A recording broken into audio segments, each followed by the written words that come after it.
Hi, I'm Elena of Financialdemics, where I give you the tips and tools to manage your money, increase your savings and your income, and decrease your debt. And today we are actually going to create a monthly budget using pen and paper. I have done a video on how to create a monthly budget before, and this will be a zero-based monthly budget, but I actually just spoke through it. But in this video, I'm actually going to show you how to do one using pen and paper. So let's head over to my desk and get that budget started. All right, so we're back and we're going to create a monthly budget for my client. So if you saw the last video, which I'll link in the cards, we actually created a financial calendar for the same client, just so we could see how the money is flowing for the month for my client visually. I have their paydays in black because I can't find my green pen, but that's okay. And I have their expenses in purple, and so that means that money is leaving out. I have also included like certain things in their expenses because those are things that are important to them, like they pay tithe, they save money, they invest, they also get haircuts. And then here, what I did was I noted a few things that are pretty variable for them, which was that they pay for gas, right? And they normally budget about $70 per month for that. And food, which they think they spend around like $150 per month for that. And then also the goal, because we want to make sure that the budget we create does focus on the goal that they have. They're trying to get 2K in savings right now. They are already on their way. They already have some money in savings. And as you can see, they are already saving. So they typically save 10% of their paycheck. And so we want to make sure that they get to their goal, and they're just trying to look for ways to get there a little bit quicker so they can feel more secure financially. So now we're going to use this calendar to help us create that zero-based monthly budget. All right, so this is a monthly budget template. I actually created this template. The first thing we're going to do is start with their income. So I'm just going to put job. And we are budgeting that for the month they're going to receive $2,200. Now this particular client, I think they make a little bit more than this, but this was like the estimate that they gave me. It's a little bit more than this, so that buffer will help them just in case like any bills are higher. Like we already expect their electric bill to be higher than usual this month. So they don't have any other sources of income at the moment. They are very talented, so we're trying to help them start up a couple of side hustles so they can get to their other goals a little bit quicker also. Anytime I'm creating a budget, I always advise to pay yourself first. You are a bill. Take care of yourself because you are paying everyone else. And then when you need stuff or you need extra or something unexpected happen, there's nothing left. So I'm always big on paying yourself first. So this particular client usually saves about 10% of what they actually receive. So in this column, normally I'm stating what are you saving and from what source are you saving it from. So if you have a side hustle, you could put like side hustles. If you have like a side job, you could put whatever that side job is. So in this case, my client is expected to at least save $220 because that's approximately 10% of what they receive. All right, so now let's go down to their bills. And this is just really to help them get a monthly view of everything that's going to happen for the month. We will do a paycheck budget for this client also. I think paycheck budgets are more detailed. They help you decide what you're going to do with your money with the amount that you received for that particular paycheck. But I also like to do a monthly budget because it just helps to make sure that you have covered all your bases. And then even if you forget something, you add it in later, then you know that you need to add it to your paycheck budget. So I'm going to go ahead and enter in all of their bills and their due dates and the amount that we are going to budget for those particular bills.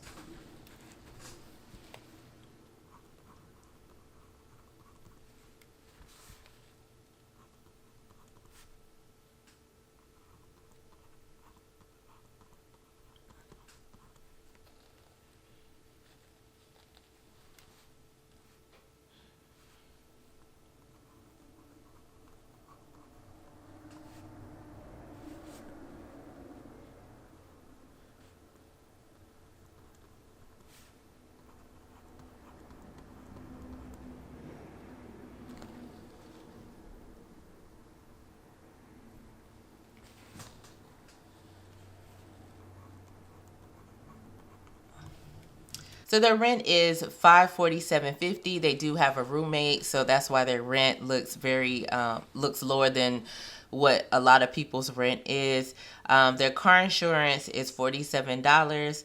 They told me they have liability only. They have an older car, so I'm just telling you, if you have a little bit of money saved and you have an older car, it might be just a better situation to have just liability only. If you do not have any money saved, and everybody's situation is different, you might want to, keep whatever coverage you have, especially if you can't afford to buy a new vehicle.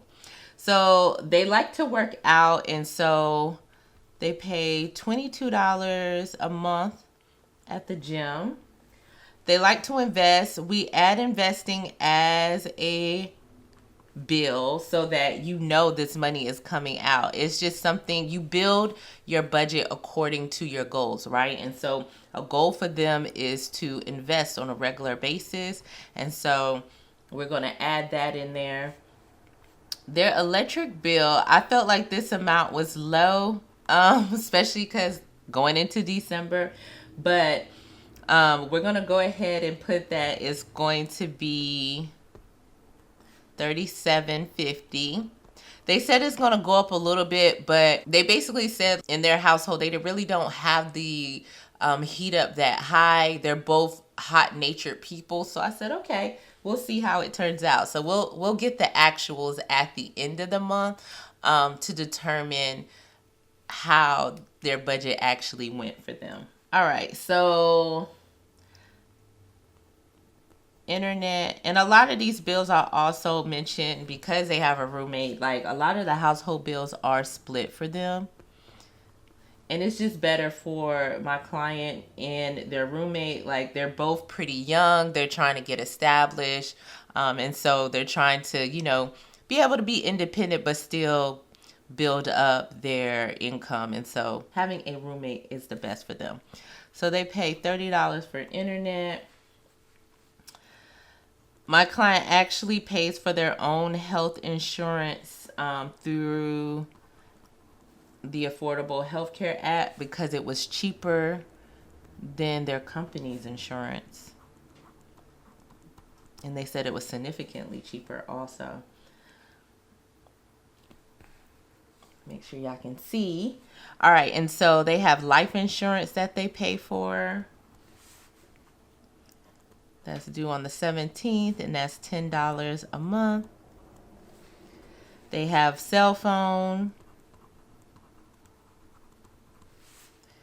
due on the 6th, and that's $55 a month. We're going to go ahead and add in their student loan, because remember, if you saw the last video, even though their student loan is currently on forbearance, right? And we all know why. They have a public student loan. If you don't know why, check the news. I don't really want to keep harping on it. But anyway, we're going ahead to start planning to put money aside for that, just so that they can be ahead once payments start back up February 1st. This is the streaming service that they use, and that's due on the 11th, and they pay $25 a month for that. They have renter's insurance.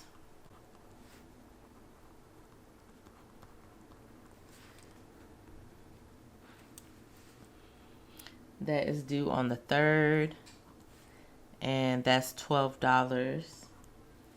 Okay, and the last thing I'm going to add for their bills is they do have a credit card. But what they do is 2 of their expenses hits the credit card.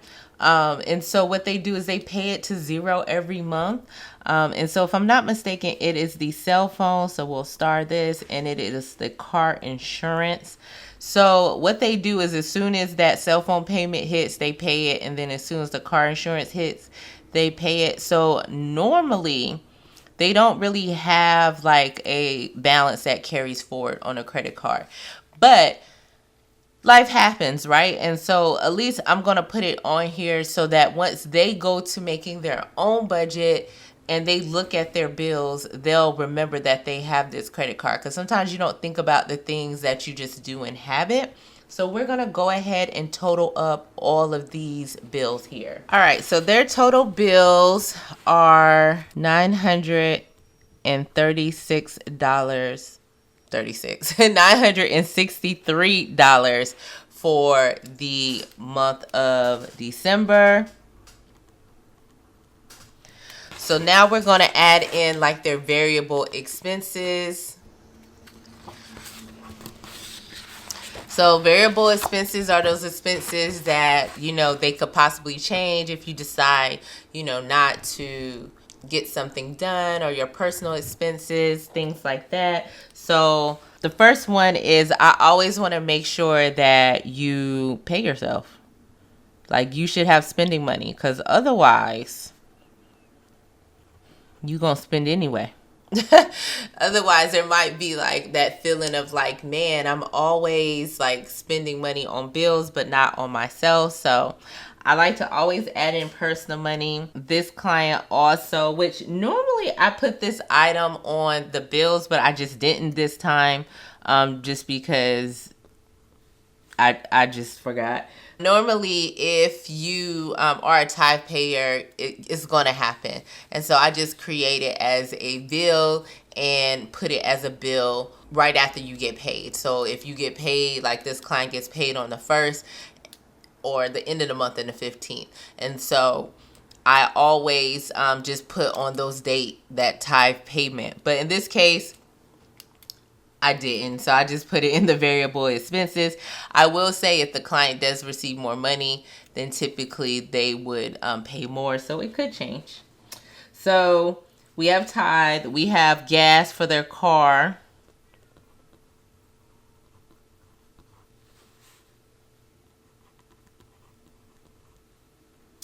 Food, of course, you got to eat.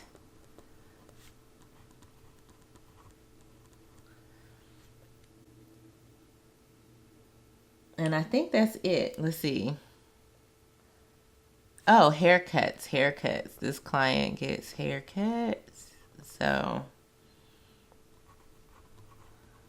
all right. So next we're going to total up all of their variable expenses. I just happened to total this off to the side, y'all. So it's $780. So if we total all of that up, right, because we're trying to zero out this client's budget. So let me make sure you all can see this. All right, so for their savings right now, they want to pay $220 into their savings. That's their normal savings. They have $963 in bills and then $780 in variable expenses. So all of that totals to $1,963. So I'm just going to write in the notes section here. This is for your actuals when you do everything actual and see what actually happens. But I want to go ahead and put savings, bills, expenses. They equal out to $1,963. If we subtract that from their actual estimated income,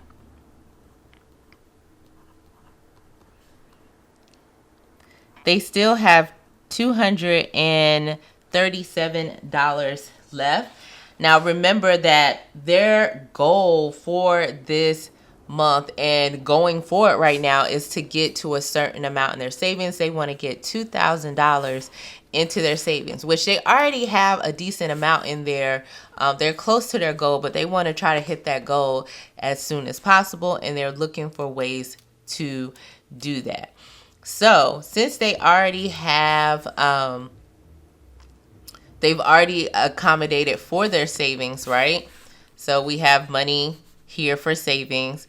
They don't carry debt. They're already getting ahead on their student loan payment, which is right here, right? Because we're paying that right now. We're putting it to the side so that when payments start back up, they're going to go ahead and get that paid. They're going to have it in their savings. And so then the money for February, they'll put that in their savings. They'll always be basically about 2 months ahead right now on their student loan payments because they will have the money saved for that.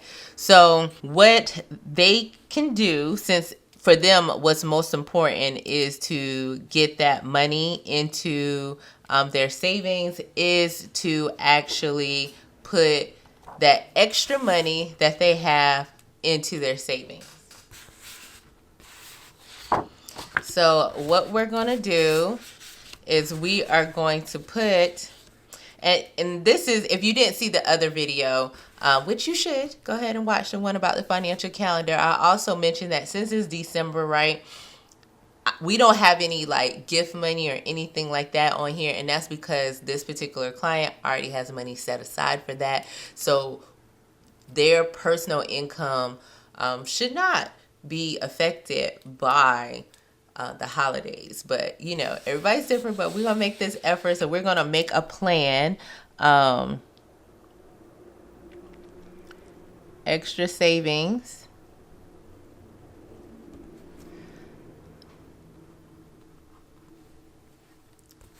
of $237.